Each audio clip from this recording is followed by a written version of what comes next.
Walia palace. Kanika और रूही इस वक्त मानो गहरी नींद में थे। तभी अचानक से उन दोनों के चेहरे पर बहुत सारा पानी आ पड़ा, जिसके साथ ही दोनों एकदम से हड़बड़ा कर उठ गई। कनिका जोर जोर से चिल्लाने लगी, अंडिस को बचाओ, बचाओ, बाढ़ आ गई, बाढ़ आ गई, बचाओ। वही रूही जोर से अपना चेहरा झटकते हुए अपनी पलकें झपकाने लगी। तभी बाढ़ के डर से चिल्लाती हुई अनिका के खोपड़ी पर अचानक से एक गन आ टिकी, और उसके साथ ही उसकी गर्दन पर एक हाथ आया और किसी ने अपनी मर्दानी आवाज में गुस्से से कहा, अंडिस को बिल्कुल चुप, वरना एक ही गोली से तेरा भेजा फ्राई कर दूंगा। उस धमकी से कनिका एकदम से डर गई। उसकी आंखें और मुंह बड़े बड़े खुल गए। उसने जल्दी से अपने साइड में देखा तो वहां काले कपड़े में एक शख्स खड़ा था, जो कि रोनी था, अक्षत वालिया का राइट हैंड। रोनी इस वक्त कनिका और रूही को बहुत ज्यादा गुस्सा देखने से देख रहा था। वही रूही कनिका पर गुण तनी हुई देखकर घबरा गई और जल्दी से रोनी से बोली, अंडिस को प्लीज प्लीज कुछ मत करिए, प्लीज गन हटा लीजिए। कौन है आप लोग, और आप लोगों ने हमें ऐसे क्यों बांधा है? इस वक्त रूही और कनिका दोनों चेयर पर बंधी हुई थी। दोनों हलचल करते हुए अपने आप को छुड़ाने की कोशिश भी कर रही थी, लेकिन वो उनके लिए नामुमकिन था। आसपास जब दोनों ने देखा तो काले कपड़े वालों की पूरी आर्मी गन लेकर उन्हें घेर कर खड़ी थी। उन सबको ऐसे देख दोनों और ज्यादा डर गई।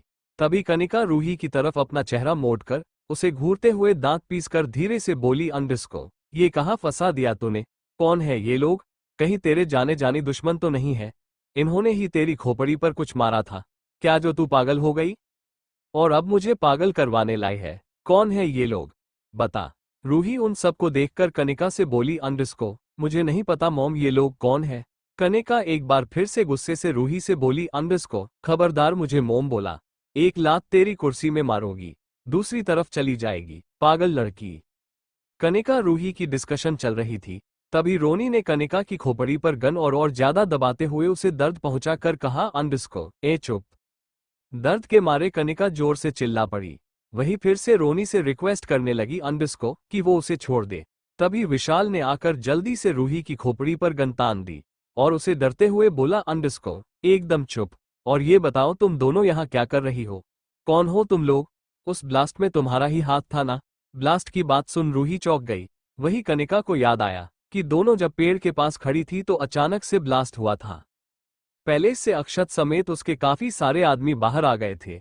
रूही वह जब अक्षत को देखा तो उसे अपना डैड बोलने लगी, लेकिन कनिका ने उस पर चिल्लाते हुए कहा, अंडिस को कि वो सच में पागल है। यकीन दिलाने के लिए कि रूही झूठ नहीं बोल रही, उसने कनिका को घर के अंदर जाने का एक सीक्रेट रास्ता बताया, जो वो पैलेस बनवाते वक्त उसके पापा ने बड़ी ही शातिर तरीके से बनवाया था, और उसके बारे में रूही और उसके नाना जी को ही पता था। दोनों उस खुफिया रास्ते से गार्ड्स को चकमा देकर पैलेस के अंदर चले गए, मगर कुछ देर अंदर छुप छुप कर गार्ड्स की नजरों से बचते बचते दोनों आखिरकार पकड़े गए, और गार्ड्स ने दोनों की खोपड़ी पर गन का पीछे वाला हिस्सा दे मारा और दोनों वहीं बेहोश हो गई। ये सब याद करके कनिका रूही को घूरने लगी। तभी विशाल ने कनिका के खोपड़ी में गन की नोक और ज्यादा दबाते हुए उससे गुस्से से पूछा, अंडिस को बताओ कौन से एजेंसी के लिए काम करती हो तुम? किसने भेजा है तुम्हें? बताओ वरना अभी गोली चल जाएगी। विशाल की बात सुन कनिका चौंकते हुए उसे देखकर बोली, अंडिस को एजेंसी?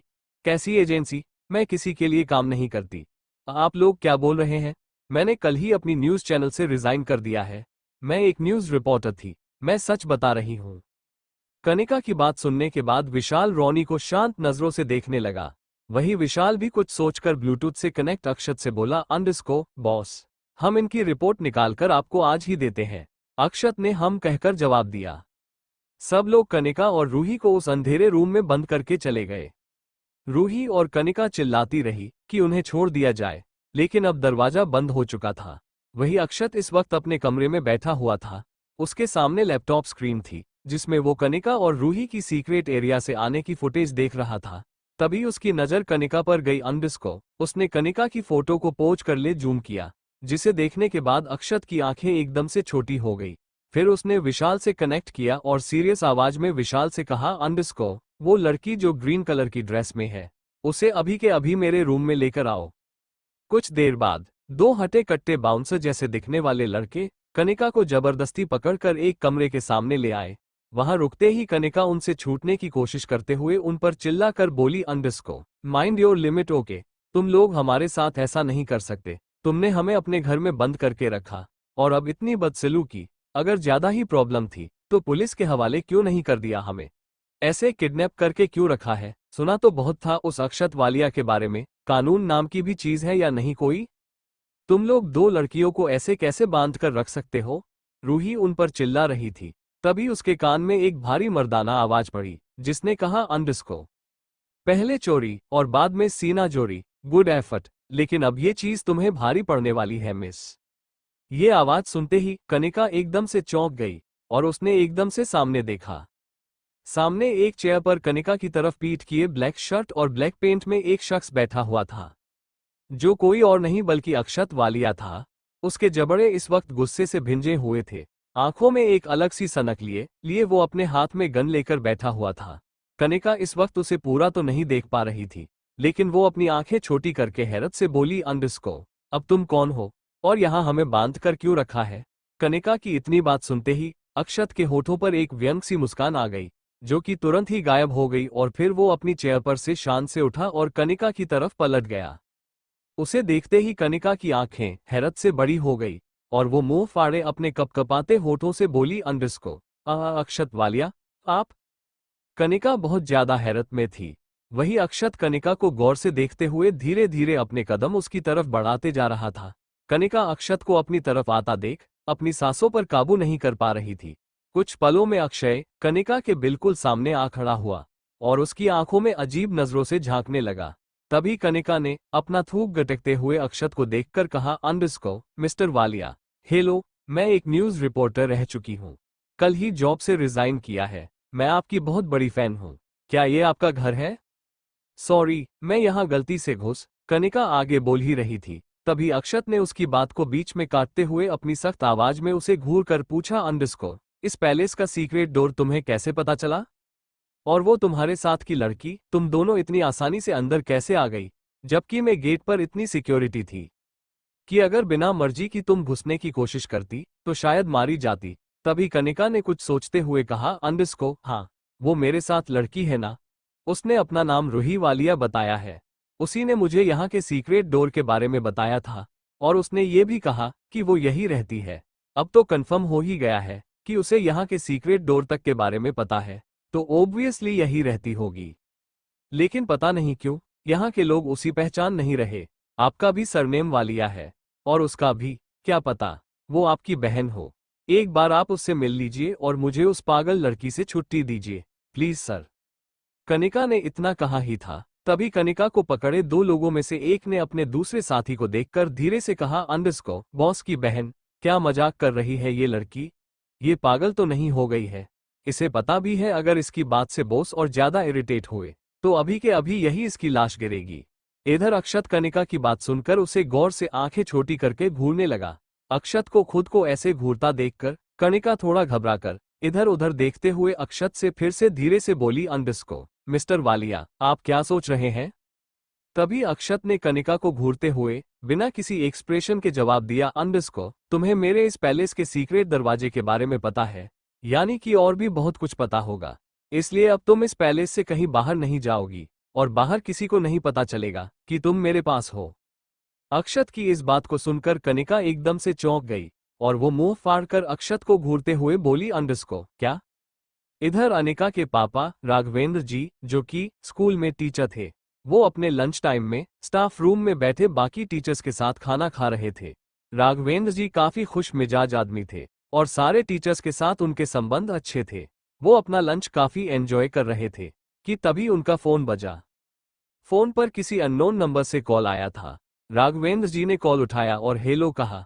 तभी दूसरी तरफ से किसी ने राघवेंद्र जी से बड़ी ही खतरनाक आवाज में कहा, अंडरस्को, पुराना हिसाब चुकाने के लिए तैयार हो जाओ। राघवेंद्र माथुर, जिसे तुम मेरी नजरों से छुपा रहे थे, वो आज मेरे पास है।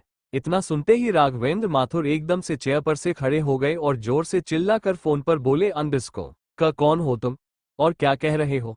तुम्हारे पास मेरी बेटी। राघवेंद्र जी के इतना कहते ही दूसरी तरफ से कॉल कट हो गया।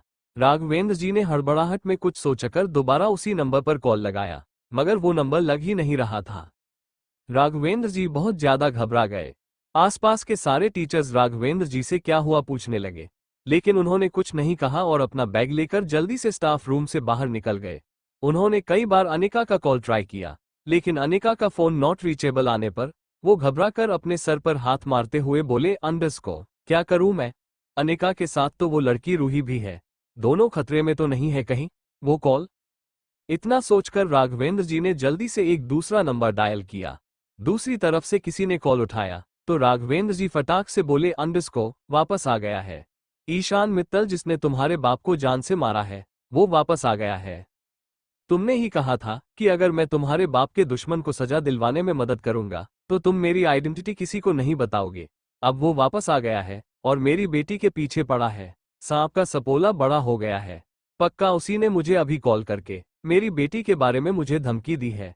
मेरी बेटी का कोई पता नहीं है, जल्दी से कुछ करो वरना तुम्हारा नाम रिवील करके तुम्हारे साथ सबको बर्बाद कर दूंगा। और हाँ, मेरी बेटी को मेरे बारे में कुछ नहीं पता चला चाहिए, समझे तुम? तभी दूसरी तरफ से राघवेंद्र जी को किसी ने गुस्से से कहा, अंडरस्कोर मुझे धमकी देने से पहले ये सोच लो कि इससे तुम्हारा क्या होगा। तुम्हारी बेटी को कुछ नहीं होगा, मगर जिस ईशान मित्तल का तुम नाम लेते हो उसका कोई पता क्यों नहीं चलता? दुनिया में एग्जिस्ट भी करता है या नहीं वो? पागल हो चुके हो तुम उसका नाम लेकर। 24 घंटे और लगाता हूं उसे ढूंढने में, अगर नहीं मिला तो मैं कुछ नहीं जानता, समझे तुम? इतना कहकर उसने भी कॉल कट कर दिया। राघवेंद्र जी गुस्से से अपना फोन देखते हैं और फिर अपना सर पड़कर जहां खड़े थे वहीं जाते हैं। इधर कनिका को एक रूम में बंद कर दिया गया था और उस रूम में 2 लेडी गार्ड थी जो कनिका को जबरदस्ती पकड़कर उसके कपड़े उतारने की कोशिश कर रही थी। कनिका को ये सब बिल्कुल सही नहीं लग रहा था। उन लेडी को कनिका की फुल बॉडी चेकिंग करने को कहा गया था ताकि अपने साथ वो कोई भी चिप वगैरह लेकर आए हो तो पता चल जाए। लेकिन 2 तो लेडी गार्ड्स बहुत ज्यादा खराब थी। वो दोनों कनिका को ऐसी नजर से देख रही थी जैसे एक मर्द देखता है, बहुत अश्लील तरीके से। कनिका की बॉटल शेप वाली बॉडी को दोनों ऐसे निहार रही थी जैसे आंखों से ही खा जाएंगी। वो दोनों लेडी गार्ड एक दूसरे को कुछ इशारे करते हुए हंसने लगी और फिर उनमें से एक ने कनिका को देखते हुए अपने मुंह में अपनी जीभ को घुमाते हुए कहा, अंडरस्कोर एकदम फिट बदन है इसका, कितनी गोरी चिट्टी है और हमसे ज्यादा सुंदर। चेकिंग करने कहा है ना बॉस ने इसकी, चलो अच्छे से करते हैं चेकिंग। इतना कहते हुए उस लेडी गार्ड ने कनिका को तेज आवाज में कहा, अंडरस्कोर ए लड़की अपने सारे कपड़े निकाल। सारे कपड़े मतलब सारे, सब कुछ दिखना चाहिए तेरा। पता नहीं बॉडी के किस पार्ट में कौन सा चिप कर लाई हो हमारे बॉस के खिलाफ साजिश रचने के लिए। इतना सुन कनिका की आंखें हैरत से बड़ी हो गई और वो चौंकते हुए उस लेडी गार्ड से बोली, अंडरस्कोर क्या पूरे कपड़े? पागल तो नहीं हो गए हैं आप लोग? पूरे कपड़े क्यों उतारूं? आप ऊपर से चेकिंग कर लीजिए ना।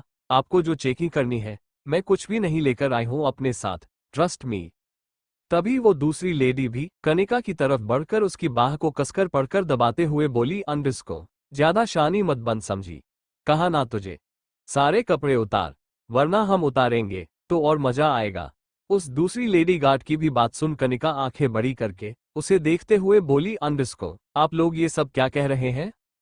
माना आप सब औरतें हैं, लेकिन फिर भी ये सब अनकंफर्टेबल है। आप ही सोचिए, अगर आपको कोई ऐसा करने को कहेगा तो आपका क्या रिएक्शन होगा? कनिका की बात सुन वो दोनों लेडी गार्ड्स एक दूसरे को कुछ पलों के लिए देखने लगी और फिर दोनों एकदम से ठहाके मार के जोर जोर से हंसने लगी। उन दोनों को ऐसे हंसता देख कनिका कंफ्यूज हो गई थी। तभी वो दोनों औरतें खूब हंस लेने के बाद अपनी हंसी रोक कर कनिका को देखते हुए बोली, अंडरस्कोर क्या कहा? हमें ऐसा करने को कहे तो हम तो ऐसा कर चुके हैं। अरे औरत औरत में क्या शर्माना, और हम तो वैसे भी मर्दों से नहीं औरतों से प्रभावित होते हैं क्योंकि हम दोनों लेस्बियन हैं। और अभी हमें तुझे देखने का मन कर रहा है। सच में जब से तू पकड़ी गई है ना, तब से हम दोनों तेरे बारे में ही सोच रहे थे। हम दोनों भी रिलेशन में है, सोच ले अगर तू हमारी बात मानेगी तो हम तुझे बॉस से बचा सकते हैं। चल अब अपना गोरा चिट्टा बदन दिखा और हमारी टीम में आ जा। इतना कहते ही वो दोनों लेडी गार्ड्स कनिका के कपड़ों की तरफ अपना हाथ बढ़ाने लगी। दोनों के चेहरे पर बड़ी ही खतरनाक मुस्कान थी। उन्हें अपनी तरफ आते देखकर कनिका अपना चेहरा जोर जोर से नामे हिलाने लगी और अपने कदम पीछे लेने लगी। मगर वो दोनों कनिका के और ज्यादा करीब बढ़ रही थी। उन्होंने कनिका के कपड़े पकड़ लिए और उसके कपड़ों को उसके बदन से खींचने लगी। तभी कनिका जोर से चिल्लाई और उन दोनों को धक्का देकर दरवाजे की तरफ भाग गई।